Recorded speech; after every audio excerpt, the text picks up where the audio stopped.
Tente. Llena de color tus horas de juego con Tente, de Exin. En este anuncio de televisión de los años 90, el gran Constantino Romero pone en palabras cómo la pantalla se llena de color. Gracias a Tente, aquellos niños con cara de antiguos desarrollan así su imaginación y su ingenio. Ahora soy yo, décadas después, el que, al igual que Constantino, con el poder de su voz, arroja luz y color a esta historia gracias a una pieza de Tente. No debería resultarnos tan increíble que Google pudiera estar inventado por un extremeño, porque ya os anticipo que el ingenio español siempre ha podido competir con el de otros países. ¿Verdad, doctor González? A principios de los 70, los niños del mundo entero jugaban a construir con las coloridas piezas de plástico de Lego. Pero es curioso, porque en España nacía una alternativa que no tenía nada que envidiarle a la marca danesa. Tente, comercializada por la empresa barcelonesa Exin. Volvemos a contar con la presencia de Roberto González, historiador, sociólogo y además, desde la grabación del primer episodio de este podcast, ha terminado otro doctorado que ya tenía empezado, en tecnología de consumo. Y con sumo cuidado nos detalla todo lo que sabe sobre este artilugio español. Podemos decir que Tente logró con sus piezas, conocidas por sus distintivos orificios centrales, capturar la imaginación y creatividad de todos los niños españoles, mientras a su vez ganaba en los tribunales demandas interpuestas por Lego por utilizar un sistema muy similar al suyo. Así que sí, si quisiéramos, podríamos entenderlo como una pequeña pieza de resistencia frente a las gigantes multinacionales. Y queremos, porque ahora, en la actualidad, una simple pieza de Tente ha sido descubierta en el primer servidor de Google, construido, presuntamente, solo con piezas de Lego. ¿Cómo pudo haber acabado una pieza de Tente en el primer servidor de Google construido en los años 90 si no es porque la puso allí un español?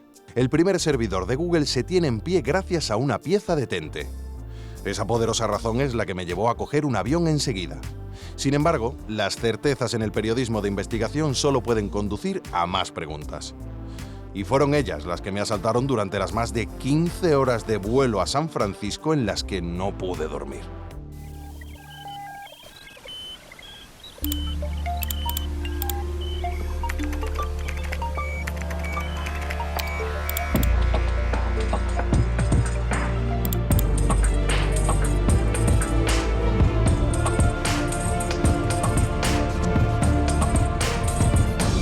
El gran buscador. Capítulo 2. La pieza que faltaba.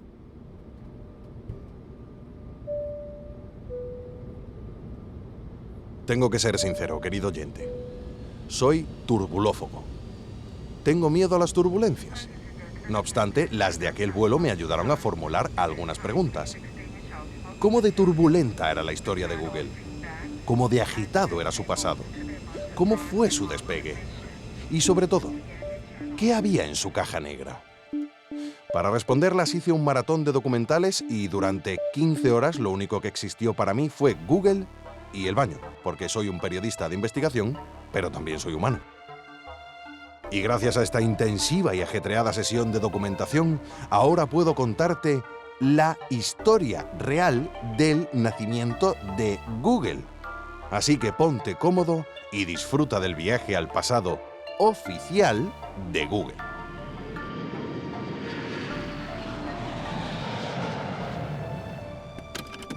Larry Page y Sergey Brin inventaron Google a finales de los 90, cuando estaban cursando su doctorado en Stanford. Básicamente creían que estaban haciendo algo grande y que realmente iban a cambiar el mundo. Hoy en día, Google es uno de los buscadores de Internet más importantes del mundo. Clasificó y limpió toda la porquería de Internet y ayudó a la gente a encontrar lo que buscaban de una manera fácil y rápida. Es difícil predecir cuál será el impacto de Google. Es una de esas tecnologías que ha cambiado nuestra forma de hacer las cosas. Bueno, es evidente que este documental es antiguo, pero su tono de producción de inicios de los años 2000 le da bastante credibilidad. Pero, ¿cómo empezó todo? cómo nació Google. Antes de Google, los resultados se encontraban dispersos por la red. Era muy difícil dar con una respuesta porque los buscadores no tenían una forma de jerarquizar y ordenar la gran cantidad de información que estaba diseminada por la red, hasta que apareció PageRank, Backrub. Un momento, ¿Backrub? ¿Masaje en la espalda? ¿No habíamos dicho PageRank? Sí, a ver, PageRank era el algoritmo y Backrub el nombre del buscador, el buscador que luego sería Google. Pero PageRank fue la clave.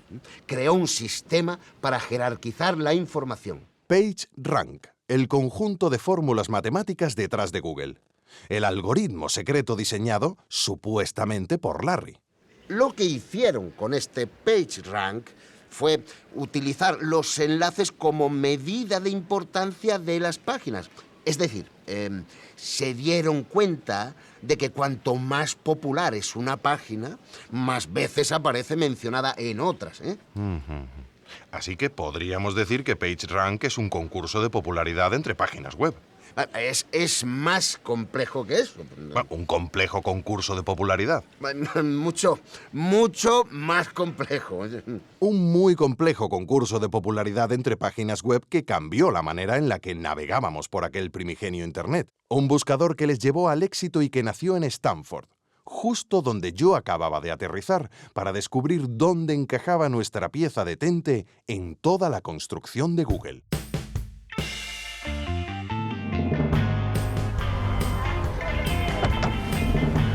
To Stanford University, please. Right on. Are you a teacher or student? Yes, to Stanford University, please.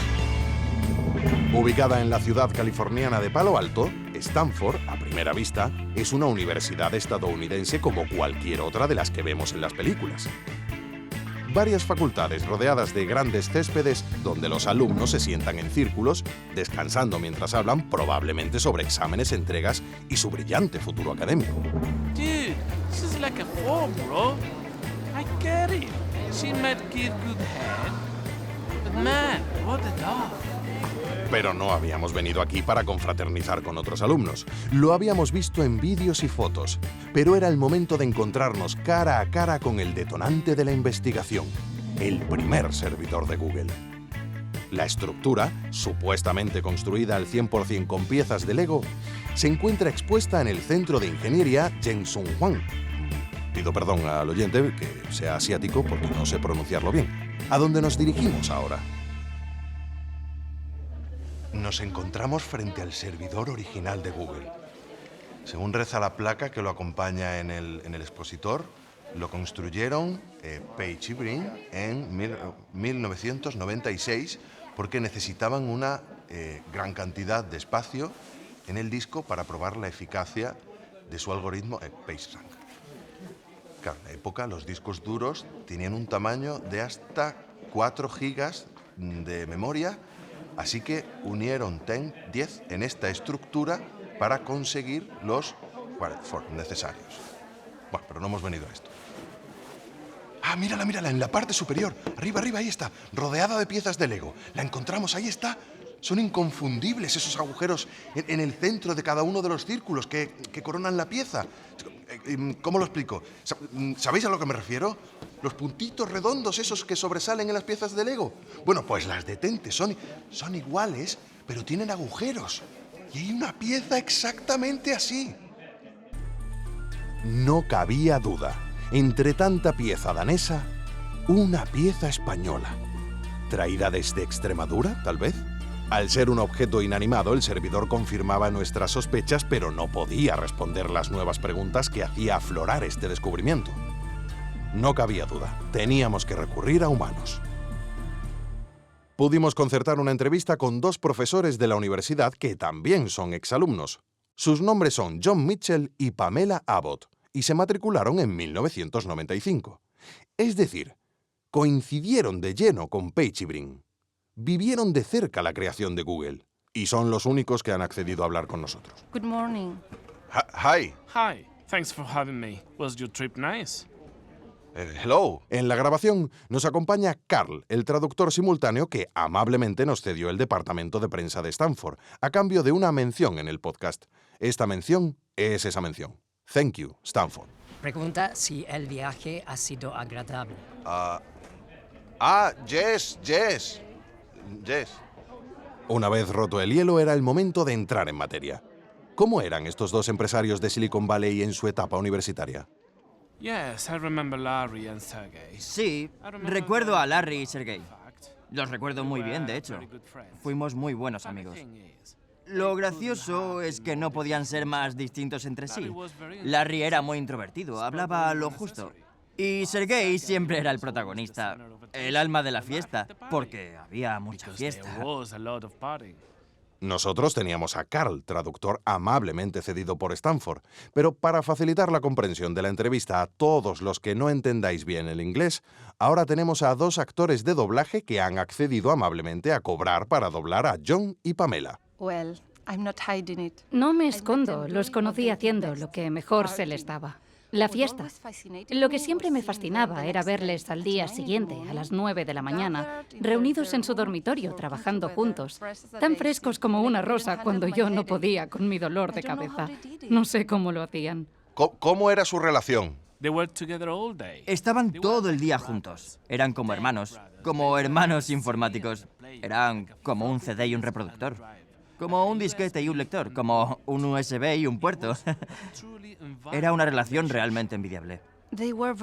Estaban muy unidos. Siempre se les veía juntos. Sí que es cierto que en el día a día no tenía tanto contacto directo con ellos. Lo cierto es que solo nos relacionábamos con un barril de cerveza de por medio. Eran muy divertidos. Ellos eran unos genios. Debías estar a la altura. Muchos en el campus les acusaban a veces de ser altivos, pero en realidad lo que sucedía es que... Bueno, que sentían envidia, porque, siendo honestos, todos querían ser sus amigos. Era increíble verles trabajar. Todos queríamos estar en ese dormitorio cuando trabajaban en su motor de búsqueda. Backrub, el buscador. El masaje en la espalda que acabaría llamándose Google. Backrub era su bebé, y como padres orgullosos no dejaban de enseñarlo y hablar de él por el campus. Hasta un momento en el que empezó a haber problemas y, bueno, ahí ya no se les veía tanto. Se encontraron con un muro. No estaban logrando que el algoritmo funcionara con la precisión que necesitaban. Fueron meses duros. Ahí empezó a verse la tensión entre Larry y Sergey, y entre ellos dos sobre todo. En ese momento mi quinto sentido se activó y me pregunté, ¿ha estado a punto de dar otro nombre? ¿Ha sido un lapsus? Empezaron a invitar a más gente a ver su trabajo. Decían que cualquiera podría aportar lo que quisiese. Pero a ver, si los dos genios no eran capaces de arreglar el algoritmo, el PageRank, ¿qué iba a poder hacer yo? Todos pasamos por ahí. Alumnos, profesores, gente que venía a dar charlas. Stanford quería que Backrub funcionara, pero parecía que Backrub no quería funcionar. Hasta que un día el campus despertó y lo habían solucionado. Por la noche, entre los dos. Estaban eufóricos. Claramente no habían dormido, pero querían enseñarnos a todos lo que habían conseguido. Nos reunieron a todos en la habitación de Sergey para hacer la demostración. Y cuando digo todos, me refiero a todos. Estaba incluso el decano de la Escuela de Ingeniería de Stanford, John Hennessy. Hasta entonces, si buscabas el nombre del rector de la universidad, Gerard Casper, los primeros resultados que te aparecían no eran sobre él, sino sobre el fantasma de dibujos animados. Cuando lo teclearon y apareció el rector, estaba claro. Lo habían conseguido. El dormitorio se volvió loco. ¿Y cómo llegaron a arreglarlo? ¿Quién de los dos dio con la solución? No está claro. Fue trabajo de equipo de alguna manera. Bueno, nos gusta decir que la solución la encontró Stanford. Ya, un poco como Fuente Ovejuna, ¿no? Fuente Ovejuna... No sé a qué se refiere aquí. Bueno, esto lo dejamos para que veáis que, aunque nosotros lo sepamos todo sobre los estadounidenses, ellos no saben nada sobre nosotros. ¿Y alguno de vosotros vio el momento en el que arreglaron el algoritmo? ¿Cómo sucedió todo? No. Pero entonces, ¿sería posible que hubiera una tercera persona?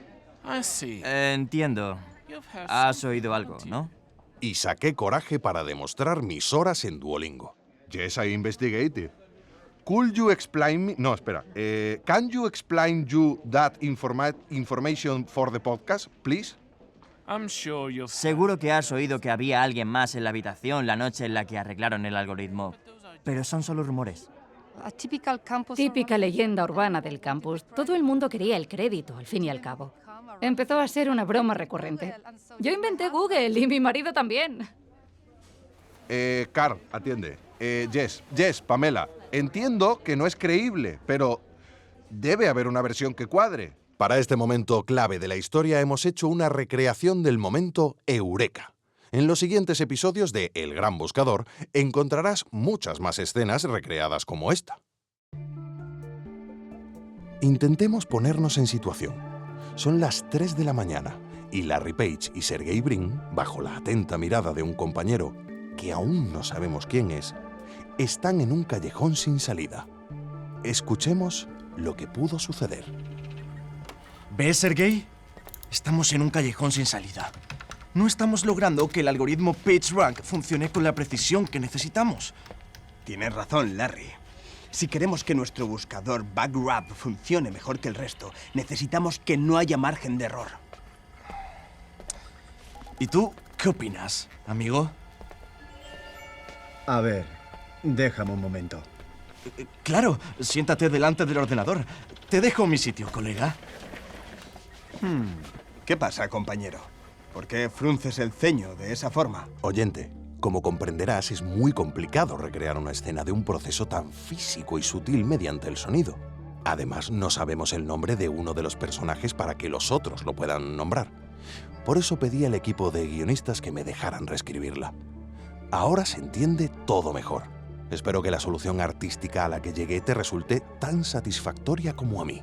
Caray, camarada, ¿sí que estás concentrado frente a nuestro ordenador? ¿Encuentras la solución al algoritmo que no funciona? Shh, por favor, déjale trabajar, Larry. Puede que encuentre la solución. Esta tercera persona observó la pantalla durante 1 minuto sin decir nada mientras repasaba cada línea de código, cada cálculo. Por agilizar la narración, el silencio no durará 1 minuto. ¿Para qué quieres esa servilleta, querido? Dadme un lápiz. Toma, colega. Esto no pinta. Dadme un boli mejor. ¿Esos garabatos? ¿Qué estás calculando? Tío, estás tecleando muy rápido. Como si... Como si tuvieras la solución. Ya está. El equipo de guionistas del podcast me ha pedido que os aclare que no participaré en la escritura de las recreaciones que estén por venir en El Gran Buscador. Pero volvamos a la entrevista con John y Pamela. Es hilarante pensar que algo así pudo suceder. Hay gente que quiere vivir en una película. Sergey y Larry tenían la idea y persiguieron su objetivo durante meses. Nadie conocía BugRap mejor que ellos. Es muy poco probable que de pronto este chico les diera así de golpe las llaves del camino. ¿Este chico? ¿Se refería a nuestro extremeño? En ese momento no le di importancia, no me fijé, porque mi olfato me hizo poner atención en eso de las llaves del camino. Es posible que fuera una expresión anglosajona, porque a pesar del evidente error, sonaba bastante cool. Me la apunto por si acaso. Entiendo que toda gran historia tiene que tener una puerta trasera por la que entren conspiraciones y aprovechados. Siempre es así. Vale, sí, sonaba ridículo. Incluso empecé a dudar. ¿Qué hacía allí? ¿Estaba siguiendo una quimera? ¿Estaba gastando el dinero de la productora en un viaje injustificado? Tenía delante a 2 profesores de una de las universidades más prestigiosas del mundo y les estaba robando tiempo con un cuentecillo. Era demasiado tarde para volver atrás. No me quedaba otra que huir hacia adelante. Jugué mi última carta. Saqué la pieza de Tente del bolsillo. Esta pieza de juguete, ¿sabe de qué país es? Do you know what country is this from? Those are Legos, right? They are from Denmark. Dinamarca. I don't know. Spain? John cayó en la trampa. Why? Why did you say Spain, eh? Well, you're from Spain, so I guessed. Como usted es español, se lo ha imaginado. Parece que aquí, como me gusta decir, habíamos pinchado hueso. Intentaba esconder su error, pero había quedado claro que sabía más de lo que decía. Y no tardaríamos en descubrir lo que trataba de ocultarnos. Quizás a estas alturas estés pensando que deberíamos haber preguntado primero a la propia Google. Y no creas que no lo hicimos. Me acerqué a la sede principal de Google, que se encuentra en Mountain View, California, en el campus conocido como Googleplex. Y después de una visita guiada que compartí con unos japoneses y varios youtubers, no quisieron escucharme. Sir, De nuevo silenciaron la verdad. I'm kindly asking you again. Un empleado me pidió que me callara. Please Allí, not interrupt the delante tour. de toda la tienda de merchandising del final del recorrido. I'll have to call security. Pero volvamos a Stanford. Con la entrevista a Pamela y John habíamos descubierto que el cuerpo docente no quería colaborar. Al fin y al cabo, reciben un sueldo mensual de Stanford que lleva años beneficiándose de la historia oficial de la creación de Google. Decir la verdad sería morder la mano que les da de comer. Por suerte, los profesores no son los únicos trabajadores de Stanford que llevan tiempo en el campus. Hay gente más cercana al día a día, que trabaja a pie de calle. Los conserjes. Recorrí el campus con Carl buscando a alguno que pudiera decirnos algo. Pregúntale si recuerda a algún español en el 96 que andara con Brin y Page. He wants to know if you remember any Spanish student from 96. Sorry, I wasn't really working here yet, and I don't know who could have been. Most of us are younger than that. Dice que no. Sorry, we were looking for someone who was working here in 1996. Do you have a permit to record here? Nada, que no sabe nada. Empecé a desconfiar de Carl. No podía ser que respuestas tan largas pudieran traducirse en un simple no.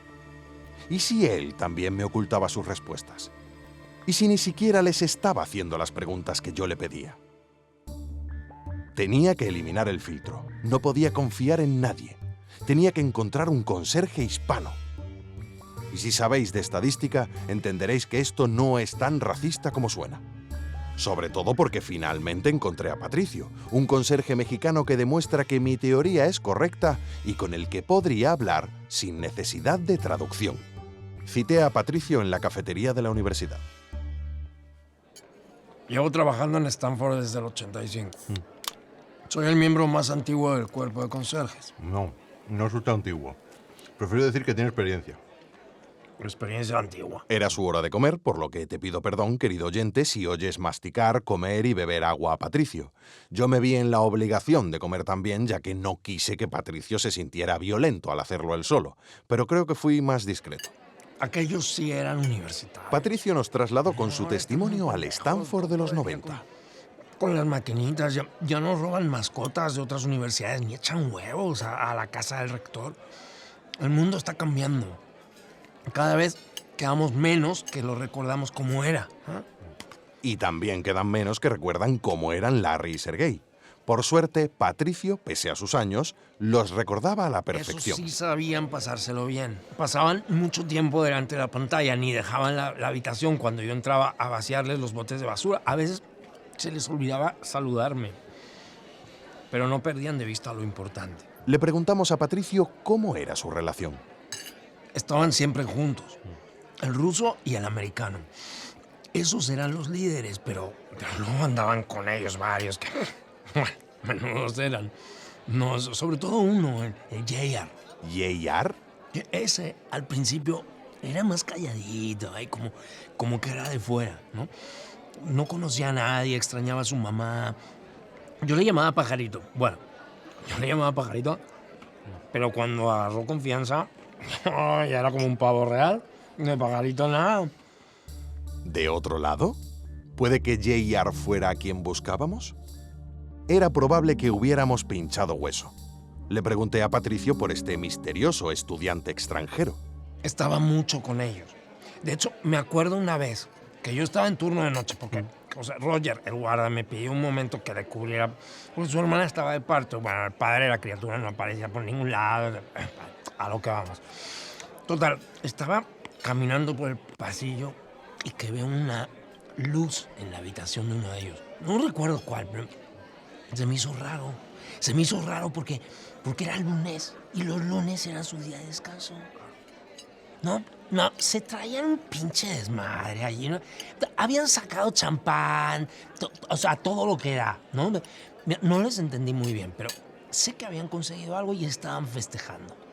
Era algo importante, creo que de Google. El PageRank. ¿El cómo qué? No sé qué es eso, perdone.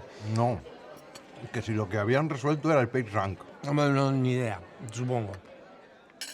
Era el PageRank. Patricio nos había dado un dato fundamental. El estudiante que más tiempo les acompañaba era extranjero. Pero, ¿de dónde? Gachupín, o sea, español. No sé de dónde, de España, pero español. Perdón, estaba cortando el filete, el cuchillo se me resbaló y me pinché en hueso. No se preocupe, todo bien. Dice que era español. Pero no hablaba con ese acento así español, tío. No, era otro estilo. Yo me llevaba muy bien con él hasta que se creció el tipo, como te digo. O sea, ya al final hasta se emputó conmigo. ¿Oh? ¿Por qué? Bueno, a ver, es que una mañana, ¿no? Tenía la habitación hecha una cochinera. Así que ordené un poco, saqué la basura. Y a los días se enfadó que porque le tiré una servilleta. O sea, me dirás tú qué importancia puede tener una servilleta, pero bueno. La importancia sería toda, pero enseguida puse mi atención en algo más, porque Patricio de nuevo me dio la clave para seguir investigando. Si me permite, hasta aquí ha llegado mi descanso. Tengo que ir a barrer el gimnasio. Esta tarde van a hacer las fotos para el boletín. ¿El boletín? Sí, como una especie de anuario de la universidad. El anuario. Lo siento, es el deber llama. El libro que se publica cada año con fotos y textos de los alumnos. La prueba de que has existido, de que has pasado un tiempo en el campus. Si Yeyar existía, tenía que estar en el anuario. Estoy entrando a la biblioteca de la universidad, que aquí las llaman librerías. Vengo directo del comedor. Aquí podría encontrar la prueba definitiva de la existencia de Yeyar. ¿Pero qué clase de nombre es Yeyar? Perdón. No, sorry. No suena español. ¿Puede ser un mote? ¿Podría Tente existir también en otros países? Patricio lleva muchos años en Estados Unidos. A lo mejor él también cree que todos los latinoamericanos son españoles. Perdón. Pido perdón por susurrar en esta parte. Podía haberlo grabado de nuevo en el estudio para que se oyera mejor y sin que se me chiste. Pero estoy seguro de que es más emocionante así, ¿verdad? Aquí están los anuarios. A ver, 2013, 2003, 99... aquí, 96, 97. Veamos. Fotos de los alumnos. JR. Madre mía, mira este. No sé ni siquiera cómo se escribe. Un segundo. Spanish Club. A lo mejor aquí viene algo. Vale. Aquí se menciona a un alumno español que ha ayudado a algunos alumnos a estudiar. Pero le llaman JR. ¡Mierda! Ay, sorry. Fue con ese sorry cuando me di cuenta. JR. Fonéticamente, JR en inglés se pronuncia JR. Pero, para confirmarlo con rigurosidad, tengo al profesor en Filologías Inglesa y Alemana de la Universidad de Granada, Eduardo Segura. Profesor, ¿JR en inglés se pronuncia JR? Sí, así es. Gracias, profesor. Enseguida comencé a hilar cabos. Un momento. JR. J.R. Podrían ser iniciales. Apellidos por la R. Rumbling, Reichman, Ruster, Romualdo. ¡Bingo! ¡Aquí está! Tiene que ser este. Un chico normal, un corte de pelo normal, unas gafas normales y un nombre normal. Rebollo. Julián Rebollo. JR. Tenía su nombre, y gracias a su aparición borrada, pero no olvidada en Espejo Público, ya sabía que era extremeño. Y después descubriría que era natural de La Lapa, pero eso os lo contaré más adelante. Por ahora ya podía decir que sí, Julián Rebollo existió, era español, extremeño y, sí, seguramente fue el creador de Google. Patricio, como hizo JR en su momento, o Julián, como prefiráis, nos dio en Stanford la llave del camino. Un camino que ya hizo él en su momento y cuyos pasos íbamos a seguir, nos llevaran a donde nos llevaran. Porque la historia de Julián Rebollo merecía ser contada. Y merecía ser contada desde el principio. El Gran Buscador. Una producción de Cómicos Crónicos Producciones y el Ministerio de Cultura. Con la colaboración de RN Audio.